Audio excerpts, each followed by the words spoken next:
Hi, I'm Elizabeth, and this is Food's Environmental Impact. I will be specifically focusing on restaurants, but to start this off, let's keep it a little broad and just talk about general food waste. So, about 30 to 40% of America's annual food supply goes to waste or is turned into waste.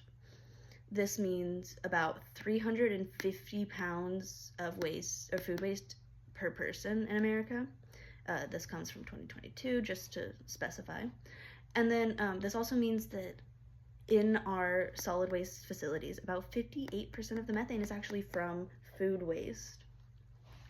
So, again, on the food waste stuff, here is from 2016 to 2022 our food waste, and we can actually see it going down over here. So this is the end of the graph. So we can see it going down, which is a good thing, you know? Let's take that as the win it is. So the parts that specifically restaurants play is about, sorry, I gotta plug in my computer so it doesn't die, is about 11.4 million pounds of food waste. So while that sounds like a lot, what we see here is this green section here is actually food waste from restaurants, and that's about 10 to 15% of our food waste here in America. What we actually see most of our food waste coming from is home. Now, I want to talk about the food waste, again, that restaurants produce, and that's about half a pound of food waste per meal, as well as what I really want you to pay attention to is about 45% of America's surplus food comes from restaurants. So while we might be throwing it away at home, restaurants are responsible for a lot of food waste. So the environmental impact, so what that means is we spend, I'm going to skip around a little bit, this middle fact here, is we spend about a third of our emissions on our food, producing our food, storing our food, transporting our food.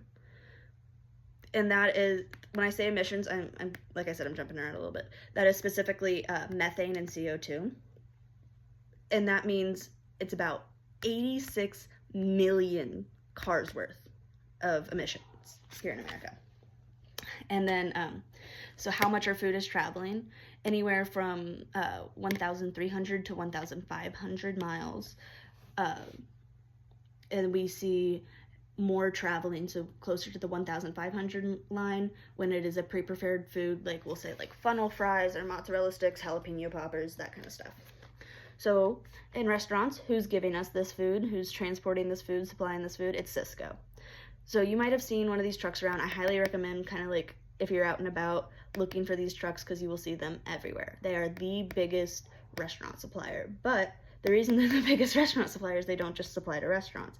You know, they supply to McDonald's and small businesses, you know, both the big chains and all that. They also supply to hospitals, restaurants, hospitals, schools, jails, anywhere where you can get food like that, grocery stores. So they can show us how sustainable a lot of our food is. Before I do go to the next slide, I want to note that they were able to become this big company by buying out other companies. So think of them as kind of like an invasive species. There is no natural competition, so they get to kind of do whatever they want to. That being said, there is a dark side. I highly recommend watching this video. It was my inspiration for all of this presentation. Unfortunately, it doesn't go super deep into the environmental impacts, so that's why I'm kind of here. The main takeaways for this specifically is you see Cisco kind of isolating these small farms and pushing them out of business because, you know, they're not able to connect with the restaurants, and we're seeing a decrease in local food. They outsource some of their stuff as well from foreign sources. So we're seeing just a delocalization of our food, you know, kind of comparing it to that invasive species as well.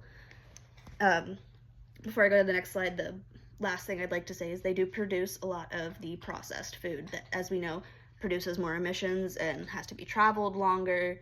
Like I said, the jalapeno poppers, the funnel fries, that kind of stuff. So what this means on our farms is we can just take a good look at this graph. I wish I had made it bigger now. So this orange line here specifically talks about the amount of land in farms. So as we can see, this hasn't changed. You know, we're kind of using the same amount of land as farms as we always kind of have. Now down here, we have the number of total farms. Now, this has gone down huge since the 70s, and we're actually continuing, if you can kind of see that, we're still seeing it go down. Now, this is the size of farms. This, on the other hand, in the 70s, has gone up huge. So what that means is we're seeing a lot more commercial farming, which we, specifically here, I wanted to talk about the polyface farm that we learned about. That is a small local farm. So that means that this is a farm not supported by Cisco, and therefore, can kind of struggle and get pushed out of the competition, which makes it a lot less sustainable. As we know, local and small farms improve the sustainability of our food. That is our best, I think, weapon against our food and sustainability is changing how we farm. And right now, Cisco doesn't support that kind of farming. They support the, biggest production farming. So while, transporting and farming are big things, I think what we can really focus on is food waste, because food waste is an enormous problem. I would like to go back and remind you that we waste almost half of our food, and a lot of that waste is from restaurants. But what can we do? So to reduce food waste, we can, compost. What's good to one thing that's good to keep in mind is not everything is compostable, so that gets a little tricky.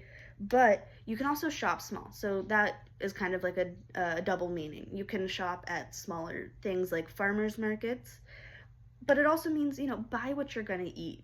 Don't buy huge grocery hauls just to, let everything expire. Upcycle leftovers. So leftovers are a huge source of food waste. Not everyone really necessarily wants to eat the same thing over and over again. So think about ways that you can kind of change your leftovers to reduce your food waste. As well as, if you make a big batch of like soup or something, share it with somebody. Prioritize foods with a short shelf life, eat your produce before it goes bad and that kind of stuff. And then plan grocery lists and meals. When you have an exact plan, it makes it a lot easier not to waste things. And then don't over prepare foods. Don't go and make the whole box of spaghetti for just you and your friend. You're not going to eat a whole box of spaghetti. And then preserve your food, freeze it, throw it in the freezer. If you have produce, you can pickle it or make it into a jam or that kind of stuff. While there is a lot of food waste we can't control, I think it's important to remember what we can and what we can do. And a lot of that food waste is coming from home. So we can kind of reduce our food waste. And here are my credits. I highly recommend you go back and watch that Cisco video. You guys have a great day.